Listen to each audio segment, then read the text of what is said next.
presented by Latin Golf League, where golf becomes connection.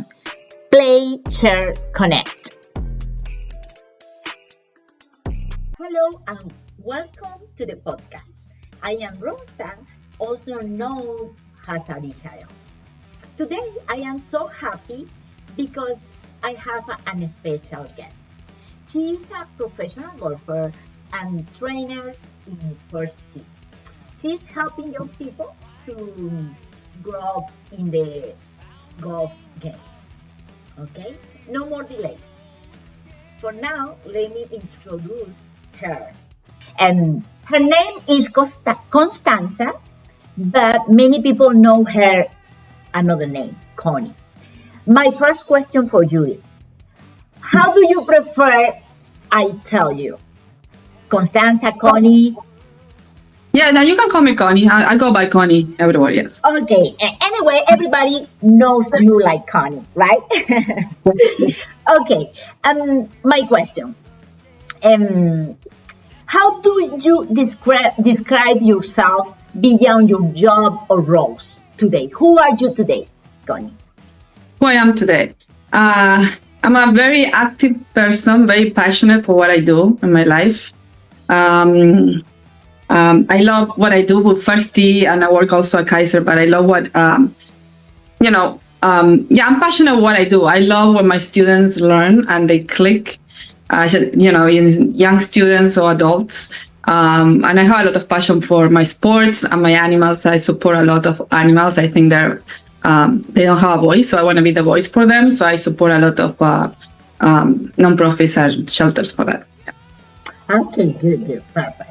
And Connie, when did you realize that the golf or your passion gonna be so important in your life? You know, when the golf becoming to be serious in your life? Well, I go back when I was young. Golf. I'm from Argentina, so golf helped me to come to United States. I came here on a golf scholarship. So thanks to golf, basically I'm here. So I play for the university, and golf gave me the job that I have. So I'm very grateful for the game of golf. Because of golf, I'm here. I don't know if I answered your question. Yeah, perfect. You know, it's no wrong question. It's no wrong answer because it's your opinion, it's your life. Okay. If you see your life like a novel, which chapter are you living today? If you see my life where? Like a novel. You know, the novel like a movie. Oh, like a movie, like a novel. Uh-huh. So, how I describe that? No, which chapter are you living today? Oh, in a novel. That's a good question.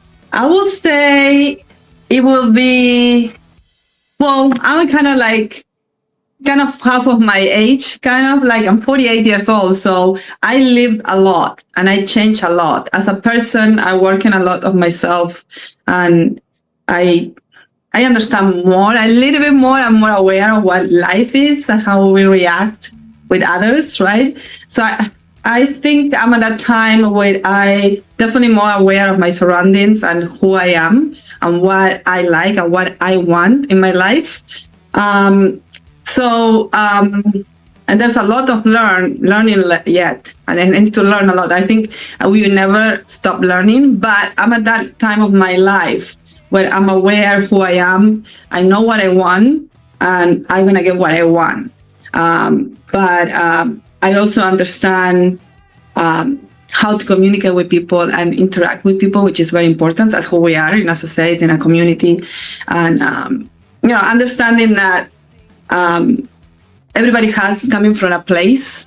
So I try to understand people and not take anything personally.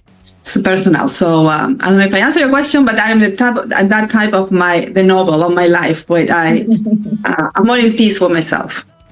Okay, that is important. Okay, you said before we know about you that you are training for First Tee, For the people that they don't know about First Tip, can you tell us a little bit what is the mission, why you are working with them, and what is the Yeah. mission for First Tip? Of course. So, well, I've been working with First Wolf for probably almost 20 years. I started like as an instructor, as a coach in my chapter in Palm Beach, in Florida and Palm Beach.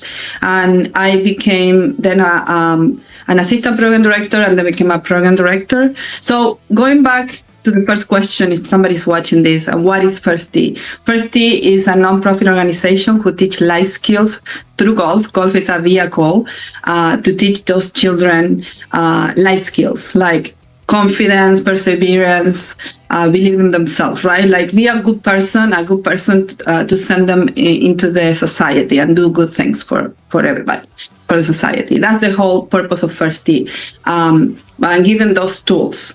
To do that, what I'm doing actually, because I was a program director for that chapter for 7 years, and I decided to make a change. I still work for that chapter, I think in Florida, but I'm teaching at Kaiser University now. But I still with First T headquarters. I have a team of instructors, of 15, 20 instructors that we travel nationally and internationally. Me in Spanish, I teach it in Spanish as well. We train coaches to deliver this program. So that's how I met Rosa. I was in that training your husband, right? Yeah, it's correct. Yeah. So, so that's and I love doing that. And I realized having this opportunity, I love training and teaching adults. I realized that I really like that. I'm working with kids as well because that's what I do now. But so that's what First T is. Oh, okay. Respect with this. You said you are teaching kids, of course, in First T, but at the same time you are teaching adult people, right? Yes. What you can say about the difference teaching kids and teaching adults? That's a great question. If I go back, with First T, I train coaches, but teaching also adults into what golf is in general. I would say to me, it's not much different. I would say, obviously with juniors, depend on the age, because I teach kids from 3 years old to 18. It's the approach, right? You're gonna approach every age level in where they are. You're gonna meet them where they are, right? So it's a different approach. But I realize for adults, when I teach golf, I use a lot of easy terms, very easy, like I teach my juniors, and they love it.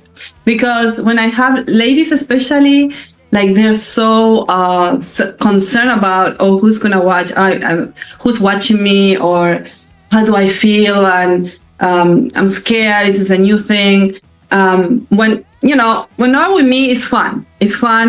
And then it's easy to understand because, we've all been in the shoes when we're learning something new, we don't know what to expect. And, it's scary. So I want to make sure they're comfortable, and I use the terminology that I use is very easy, and always try to understand where they're coming from, my students. So I'm going to match with them. Like, that's what I ask an interview and I get to know them, right? A lot of them, where they're coming from. If it's a number person, I'm going to approach differently than if it's an artist person, right? It's that part of the brain where they're coming from. What did they do for a living before they were retired or still working? But my approach is going to always find them where they are, and I think that's important. But I use very, very simple. So I would say I have fun with them. Either it's a children or adult. It's just make it fun and easy. Yeah, I think too, to be fun, it is good, right? Because you can do it whatever you want. Not like that, it's because you feel good doing that you are doing now, right? But Connie, was there a moment in your life that you want to get up and you didn't? With golf and with this, your passion, or all your life you feel your passion like golf? You know? So say that again, like a moment in life that I wanna stop doing it, that I didn't stop. That's what you're saying? Exactly. Something like maybe, oh no, that is not for me. For example, in this case, the golf, or teaching came later, right? But golf at the beginning, because you were starting with golf. Was there a moment that you say, no, I don't want to continue with this. I have to give up. Oh, well, I think I don't want to say all, but most people, I think a lot sometimes. So I can't do this. This is too hard, or because fear. That's where you're going. Yes. Yeah. Okay. Yeah. Sometimes, fear is an enemy of every success. I think sometimes we all for fear we say, well, we can't do that, and better don't do it, or just give up. I try one time. I don't want to continue. But I think. That's an enemy. That's just an obstacle. So when we think we cannot do something, it's just a fear. We cannot. And we have the tools. So, I mean, you have to believe that you can do it and do a try. Yeah, I think an example. If you want me to give you an example, was a time that I was very with my golf game after college, and that transition. I don't know what to do. I didn't want to play. I was not playing as well as I used to be. So I was kind of like a time I stopped playing and said, maybe golf is not for me anymore. But came to the realization, and everything kind of like aligns in the universe. That's how I say, when you're on the right path. I found this amazing person that I was biking on a park and looking for a job, not knowing what to do, and I found this amazing person, Craig Watson, and he was the program director at the first year at that time, and then he said, you know what? I stopped by and said, what is this? And they explained to me what the first is. I said, we're gonna take you. We want you as a coach, and that's how everything my journey started. Thanks to that I met him. And so he was an important person in my life. So thanks to him, I just started my journey with First Tee. But he welcomed me open arms and said, we need you as a coach, come in. And even though when I was going to say no more golf for me, that's kind of was the point of my life kind of changed. Yeah. Okay, got you. One question more. What advice would you like to say about a woman that, for example, let me redo the question. What advice would you like to say about women who wants to pursue a dream in a sport or any dreams? Because I don't know, it's because I feel I am a runner, and I feel that the sport is about life. What advice would you like to say? Well, I believe that when you want something very hard, like you want it, you feel it in your body, you have to do it. You always had the no, right? And I can go back to fear. People that stop doing things for fear, they don't know what people would say about it, right? Who cares what people think about it? It's what you want. So it's not about what they think. So if that is important to you, whatever that goal is in sports, go ahead and do it. It doesn't matter. You're doing this for yourself or for others, right? You're doing this for yourself. Exactly. So think about what you want to do, how you're going to feel about it, and make it happen. And you have to take action, right, to make it happen. You have to have a goal. You have to kind of write in. It's not just something that say, oh, I want to do this and nothing happens.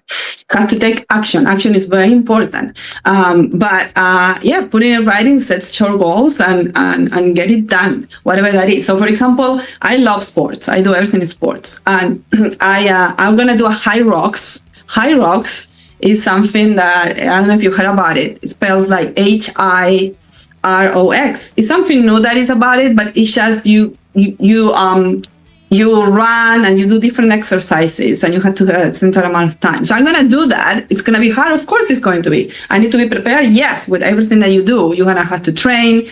But I'm going to do it. And I'm going to have fun doing it. Yes, did I answer your question? I hope I did. No, perfect. And one more question, please, Connie. Can you say that you are grateful now? Of course, I am grateful. You have to be grateful every day. every day. That's part of I call a mantra, right? We have to be grateful for what we have. I mean, I always think about and look behind and, how much I accomplished in my life. And I'm very proud of myself. It was difficult. Of course, it was difficult. Nothing is easy in life. We all know. And we're going to have obstacles. But it's about how to overcome those obstacles, right? And keep going. That's what the people that I admire. It's so easy to say, oh my God, oh, this happened. Okay, I'm done with this. So no, just get up again and keep going. And I'm grateful that you have to be grateful. You have to be grateful for what you have, for people that surround you, for people who love you, for people who you love, for everything you have. And because that's, in my opinion, that's just the energy that you bright, right? That you how you say in English, that you just send, and people sense that. People sense your energy. The people, you're a beautiful person, right? You understand what the difficulty of whatever you accomplish came, and it took you, and you understand everybody's accomplishments as well, and how difficult it takes, right? While Rosa being here today, it took effort, right? And for me, come too. So I appreciate you being here, and I'm grateful for you also to be in my life now that you interviewing me. So of course, I'm grateful for everything. Yeah, it's perfect. We have to learn that we have to be grateful for everything, for the water when you are taking a shower, with the day you can see the sun. But really, really, I appreciate you being here today. It was an honor to be having you here with us, sharing a little bit of you, the story about golf. You said, sorry, before we leaving, you said something about supporting animals. Well, yes. So I love animals all my life. All my life, I love animals. So I had some shelters organization back in Argentina that sometimes, I can't do too much from here, but I can send money for that. And I have my friend back in Argentina that she supports animals. She always doing something with dogs. But I love animals. I support animals here on some shelters. I rescued 3 animals. I had 2 cats and a dog. But I believe in rescue animals. There's so many animals that don't have a home. And not buying, I don't support any breeders or buying animals. I don't believe that. But save them and do something and give them a voice, right? Because there are animals that don't have a voice. So I can be part of that, of the voice for them. But I always was a big supporter of animals. I love that. Definitely, you are a special woman. Definitely, I know that. Okay, Connie, thank you for your time, and thank you for being you. And guys, remember, if you want to share your story, you can contact me. And for you, Connie, I can give you a big hug for you. And thank you for your time today. And of course. Thank you, Rafa. Okay? Thank you. Okay, bye. Bye-bye. And thank you, Connie, for being here with us today. Thank you for your time. Thank you for sharing your story with us, and we can know a little bit more about you today. Thank you very much, and you have a good day.